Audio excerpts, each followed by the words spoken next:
Alright everyone, this is Taryn with Seraph Precision, and I'm here today to give you a rundown on the new Competitive Hunter Dryfire Practice. Setup is fairly straightforward, and right now you're watching a time-lapse of me setting it up. I won't get into the step-by-step in this video. I have a detailed document outlining how to best set it up on our website. The Competitive Hunter Dryfire Practice consists of 4 range posters that connect to simulate a hunter-style range. You are also provided a sighter pin poster, target range cards, and a course of fire booklet with 6 stages. Using an optical training aid like the I.O.T.A or D.F.A.T, users are able to practice target acquisition, gear manipulation, time management, and shooting fundamentals all in the comfort of your own home. How it works is there are animal silhouettes similar in shape and size to ones you'd find at an NRL Hunter match, hidden in the range posters. Those targets are a part of one of 6 courses of fire found in the course of fire booklet with stages operating under NRL Hunter regulations. Right now I'm setting up the sighter pin poster. First thing I do is mark 12 feet away from the center of the completed range poster. When glassing directly over the 12-foot mark, I line up the pin on the sighter pin poster matching the color and stage number to the course of fire booklet. Making an imaginary line to the range poster, it brings me fairly close to the stage placard. I'll be shooting stage 1 in the course of fire booklet, which tells me what props I'll need, targets I have to engage, and how the targets are supposed to be engaged. Now I'm installing my indoor optical training aid. Seraph Precision recently took over development and production of the indoor optical training aid commonly known as the I.O.T.A, and are selling them on our site.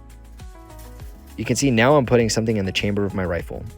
This is a chamber plug, and it prohibits live rounds from unintentionally being loaded, which eliminates the possibility of a negligent discharge. For liability's sake, I have to say these are required for dry firing. One quick note is if you're using binoculars with an integrated ballistic solver, before shooting the stage, I recommend writing your dope on the target range card. This simulates that you ranged the target and your ballistic solver gave you your dope. This will make sense later. After the posters and current stage is set up, it's time to get all my gear ready and prep for the stage like I would at an NRL Hunter match. Once the timer starts, you can see that I moved to the 12-foot mark that's been labeled on the ground by some painter's tape. Just like in an NRL Hunter match, I set up my tripod and start glassing.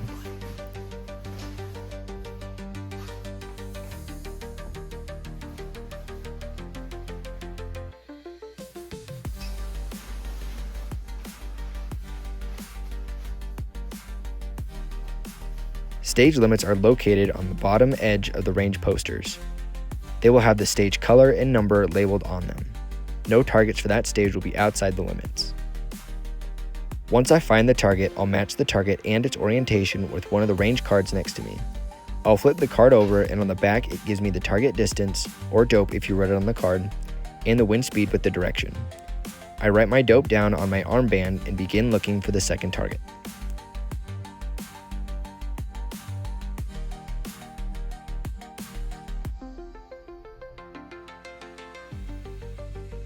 Same process goes for the second target. I match the target and its orientation, flip it over, and record my dope.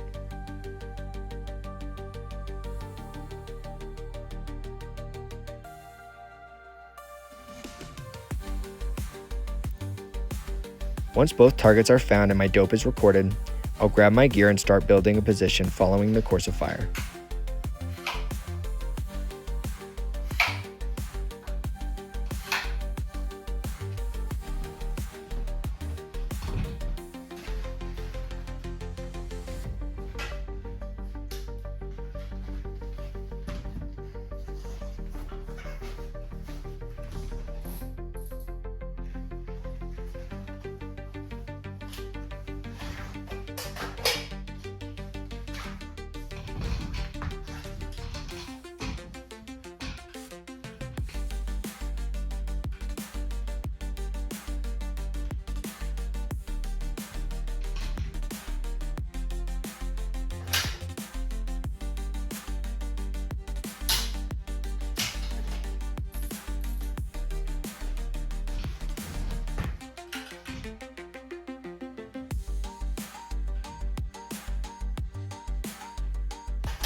Once I engage the targets, I'll transition to the second prop.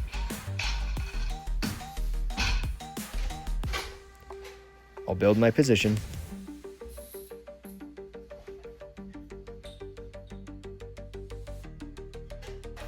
and engage the targets.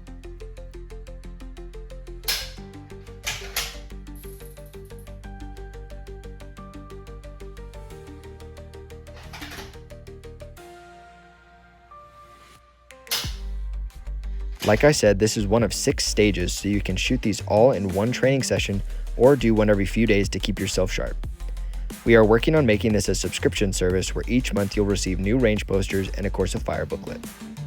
For more information, visit serifprecisionsolutions.com. Thanks and happy hunting.